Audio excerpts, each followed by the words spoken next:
Indonesia Pagi, Saudara Presiden Jokowi direncanakan akan membuka Muktamar ke-48 Muhammadiyah di Solo, Jawa Tengah. Dan pada tahap Pramuktamar, dari 92 bakal calon akan disaring menjadi 39 orang. Selanjutnya, Muktamar akan memilih 13 orang anggota baru PP Muhammadiyah. Kemarin hari Jumat, Pramuktamar Muhammadiyah mengagendakan sidang tanwir penetapan calon ketua pengurus pusat Muhammadiyah periode 2022-2027, Saudara. Visual yang Anda saksikan saat ini adalah visual dari Stadion Manahan, di mana hari ini juga akan digelar secara langsung. Nanti akan dibuka oleh Presiden Jokowi dan juga ada beberapa tokoh nasional lainnya terkait dengan Muktamar ke-48 Muhammadiyah yang sudah tertunda 2 tahun.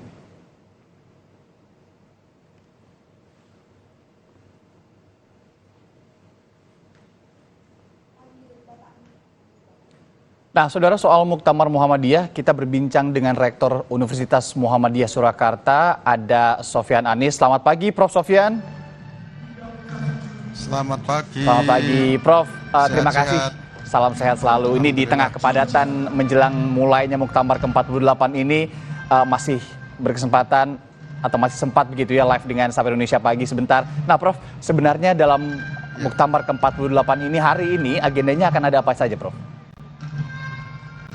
Ya, terima kasih. Assalamualaikum warahmatullahi wabarakatuh. Waalaikumsalam warahmatullahi wabarakatuh. Pagi ini saya sudah berada di Stadion Manahan, di tengah-tengah melautnya para peserta dan para penggembira yang akan mengikuti pembukaan Muktamar yang insya Allah nanti akan dimulai tepat jam 9.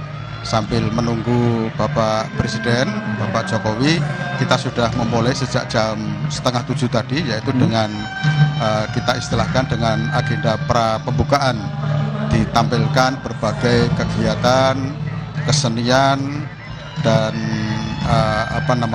marching band, kemudian ada sekelompok paduan suara dari seluruh PTM yang ada dan lain sebagainya, itu untuk menghibur para peserta, para penggembira yang hadir di lokasi Manahan ini. Nah, insya Allah nanti akan dihadiri oleh Bapak Presiden, langsung akan membuka dan sekaligus akan memberikan amanah di dalam kegiatan pembukaan ini. Oleh karena itu, selaku Ketua Panitia, saya menyampaikan ucapan terima kasih kepada semua pihak, utamanya adalah pihak pemerintah kota, Bapak Wali Kota dan Bapak Bupati Kabupaten di wilayah Solo Raya yang telah banyak memberikan kontribusi terhadap pelaksanaan Muktamar, utamanya juga pada saat pembukaan pada pagi hari ini.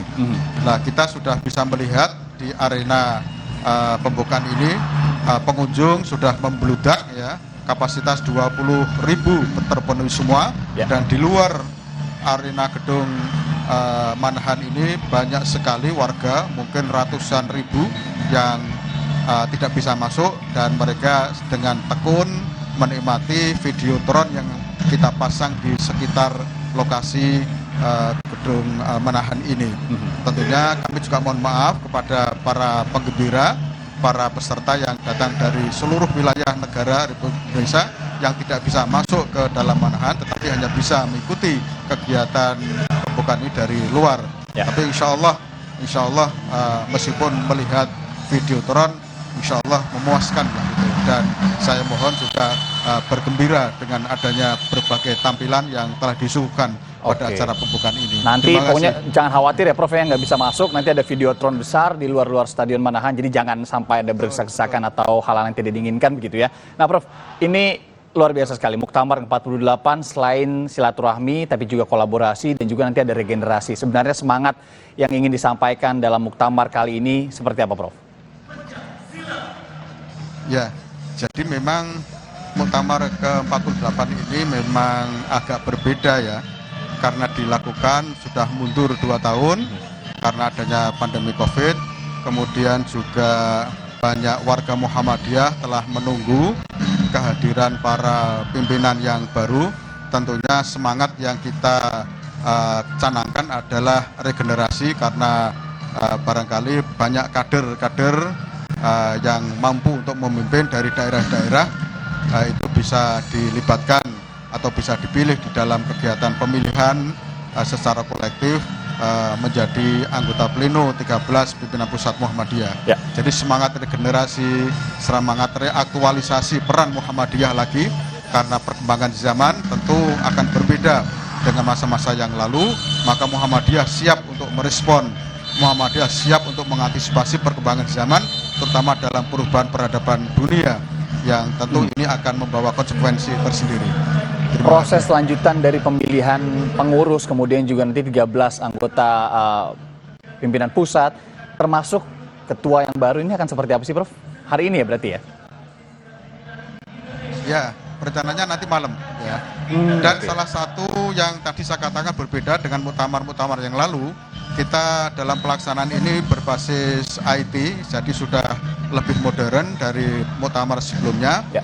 Dan salah satu berbasis IT ini di dalam pemilihan itu kita lakukan secara e-voting.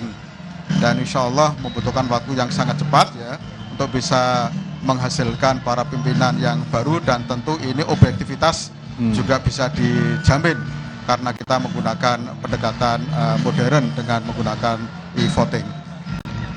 Ya, Prof, ini kalau melihat temanya Muktamar 48 kali ini tidak hanya memajukan Indonesia, tapi juga ada terkait semesta di dalamnya. Yang ingin disampaikan Muhammadiyah terkait hal ini apa, Prof? Ya, kalau peran Muhammadiyah sejak awal berdiri 1912 tentu sudah banyak warga, banyak masyarakat Indonesia yang sudah mengetahui betapa banyak peran yang dilakukan oleh Muhammadiyah dalam memajukan bangsa, terutama di bidang pendidikan, di bidang kesehatan, di bidang layanan pengembangan SDM, termasuk sekarang sudah menggeliat memberikan kontribusi dalam bidang pertumbuhan ekonomi. Tetapi tidak hanya itu, sekali lagi bahwa untuk muktamar kali ini temanya adalah memajukan bangsa, mencerahkan alam semesta, sehingga kita memiliki objek perjuangan dakwah amar ma'ruf nahi munkar, tidak hanya sekedar terkait dengan bangsa, kemajuan bangsa, tapi juga sekaligus untuk rahmatan lil alamin, sebagaimana tujuan dari kita bermuhammadiyah dalam rangka untuk mewujudkan Islam yang memberikan rahmatan lil alamin kepada seluruh alam semesta ini.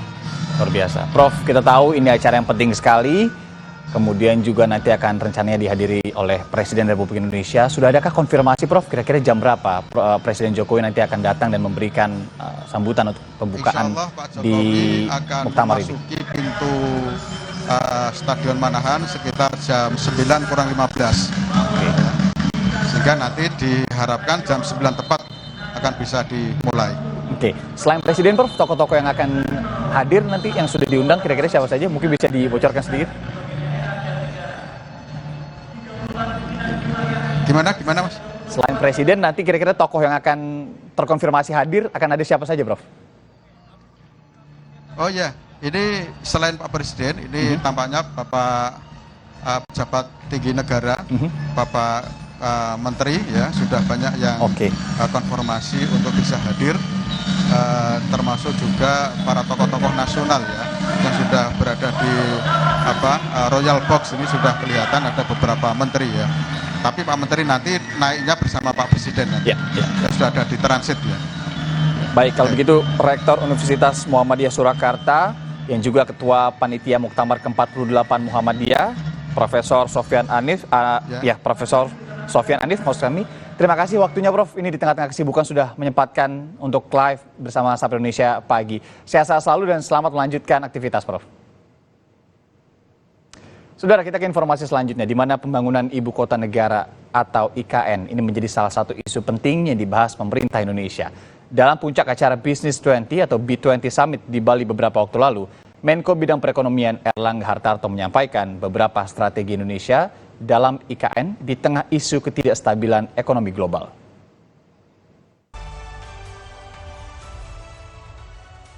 Di hari kedua rangkaian acara presidensi G20, pemerintah Indonesia memaparkan strategi dalam bisnis transformasi untuk membangun ibu kota baru negara di Kalimantan. Beberapa strategi tersebut disampaikan dalam forum bisnis terkemuka di G20, yakni B20 Summit. Menteri Koordinator Bidang Perekonomian Erlangga Hartarto menjelaskan soal tren investasi environment, social, and good governance atau ESG. Erlangga mengatakan transformasi bisnis harus memperhatikan sektor keberlanjutan dengan memperhitungkan sosial lingkungan, tata kelola, atau menerapkan praktik ESG.